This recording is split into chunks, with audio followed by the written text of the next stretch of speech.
여러분 안녕하십니까. 수원시 글로벌 평생학습관 배우러 와 제52호를 영상으로 배달해 드리겠습니다. 저는 오늘도 배달꾼 조영호 관장입니다. 이번의 주제는 두 팔을 잃은 석창우 씨가 크로키 화가가 되기까지입니다.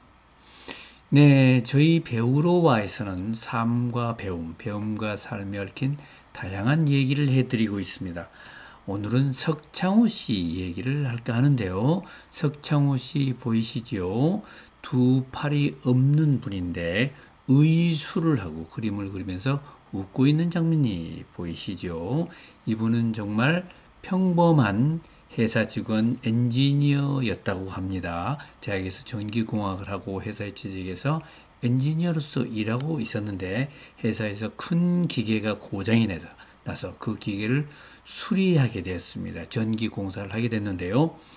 잘못해가지고 22,900볼트의 감전되는 사고를 입었습니다. 그때 두 팔을 잃게 된 것이죠.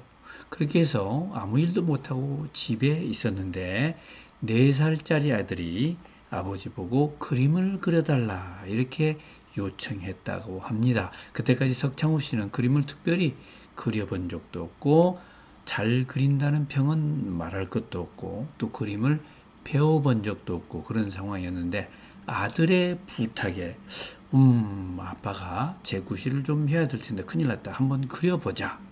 최선을 다해서 연필을 잡고 의수로 연필을 잡고 그림을 그렸는데 참새를 그렸다고 합니다. 그런데 그 그림이 꽤 괜찮았다고 합니다. 그래서 부인께서 보시고는 당신 뭐 딱히 할 일도 없는데 그림이나 좀 배워보면 어때요? 이렇게 얘기를 해서 그림에 입문을 하게 된 것이죠. 그림을 배우려면 이제 학원에 가야 되는데 그것도 쉽지 않았습니다. 학원을 찾아갔더니 당신같이 두 팔이 없는 사람을 어떻게 가르치냐, 그래 본 경험이 없다 하면서 여러 학원에서 퇴짜를 맞았습니다. 그래서 어떡하나 고민하다가 그림을 그릴 때는 여러 색깔을 크레용을 사용해야 되는데 붓글씨를 쓰고 수묵화를 그리는 것은 붓 한 자루만 가지고 되기 때문에 좀 쉽지 않겠나 해서 이제 고민 끝에 누구 소개를 받아가지고 이분이 전주에 살고 계시는데요. 원광대 여태명 교수님을 찾아가게 됩니다. 여태명 교수님은 저명한 서예가시고 수묵화가였었는데요. 이분도 대답을 못했다 그럽니다. 저를 제자로 받아주세요, 가르쳐주세요 했더니 아무 말씀도 안 하신 거죠. 그래서 매일 찾아가서 한 달 동안 졸라대니까 그때서야 문을 열어주셨는데요. 그렇게 해서 서예와 수묵화를 차근차근 배우게 됐다고 그럽니다. 한 10년 동안 하다 보니까 상당한 실력에 이르게 되고 개인전도 하게 되고 또 여러 작품 컨테스트에 대회에 나가서 상도 받게 되고 이랬다 그럽니다.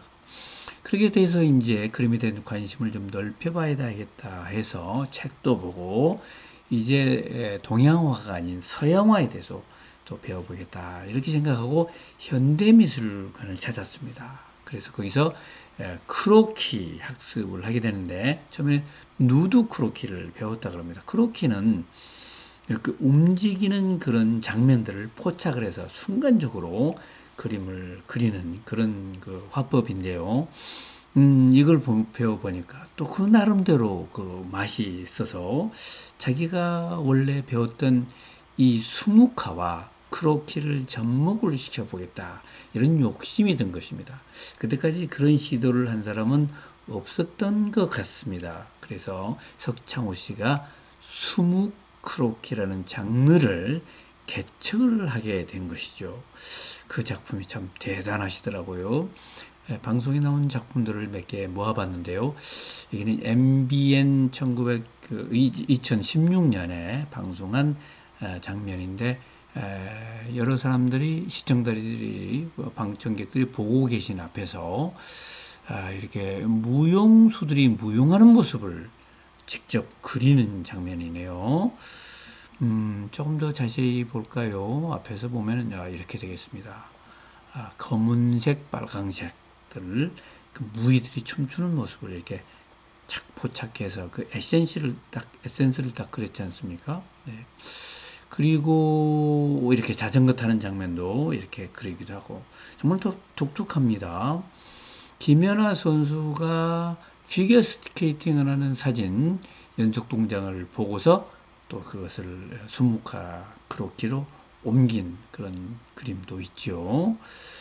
이런 장르까지 개발한 석창우 화백의 작품이 교과서에도 실렸다 그럽니다. 중학교의 교과서에 5종, 고등학교 교과서 3종, 총 8종이나 교과서에 실리게 됐고요. 2010년에는 14년에는 소련의 소치 동계 올림픽이 있었지 않습니까? 그게 장애인 올림픽에서 폐막식 때 초청을 받아가지고 크로키를 시연을 보인 그런 일도 있었습니다. 세계 사람들이 깜짝 놀랐죠.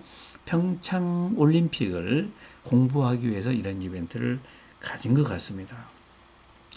이렇게 해서 두 팔을 잃었음에도 불구하고 세계적인 화백이 됐는데요. 그러다 보니까 석창엽 씨는 장애를 한탄하고 원망하는 게 아니고 오히려 장애에 대해서 감사를 하고 있다고 그럽니다.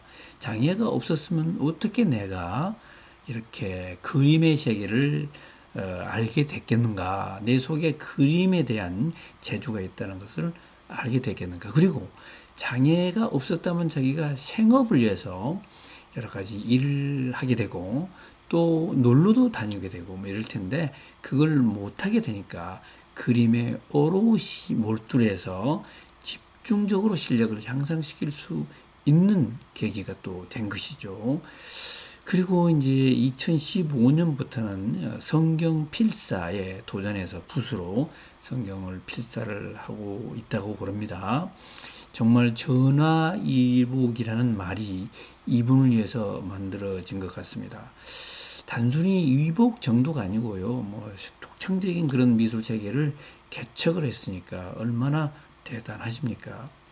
또 그렇게 만든 곁에는 부인께서 있었다고 하죠. 부인 곽혜숙 씨가 정말 어렵게 식당을 하시면서 뒷바라지를 하셨고 그냥 뒷바라지 정도가 아니고 용기를 북돋아서 처음부터 그림을 하도록 권유를 했고 그림에 몰두하도록 격려를 끝까지 해 주셨다고 합니다. 참 대단한 부부시고 아름다운 그런 인연이시네요.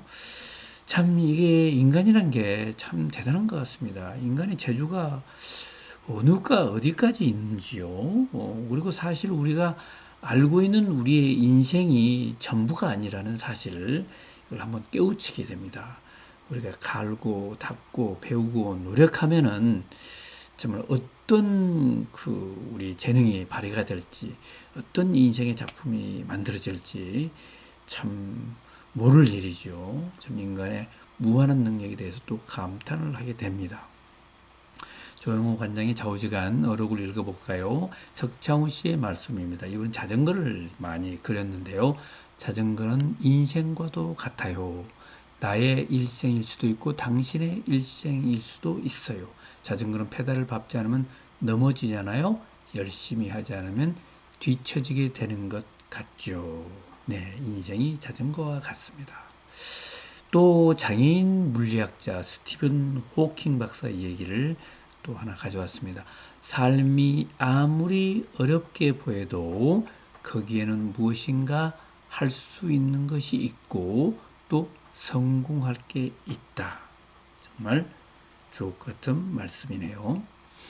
여러분 수원시 평성학습관 홈페이지 오시면 다양한 강좌들이 있습니다. 그 중에서 정재환 개그맨께서 이제 박사학위를 받으시고 강의들을 하시는데요. 우리말 강의가 있습니다. 지난번에도 특강을 해주셨는데 아주 정말 박식하시면서 재미있게 또 강의를 잘 해주셨어요. 11월 5일에 있는 이 정재환 씨 얼굴을 좀 크게 볼까요? 정재환 씨 우리말 강의 꼭 들어주시기 바라겠습니다. 그 외에 글로벌 교육이라든지 다양한 프로그램들이 있습니다. 꼭 찾아주시고 즐겨주시기 바라겠습니다. 여러분 이번에도 감사드리고요. 그리고 좋아요, 구독 신청 안 하신 분 꼭 해주시기 바라겠습니다. 여러분 다음에 또 뵙겠습니다. 네, 감사합니다.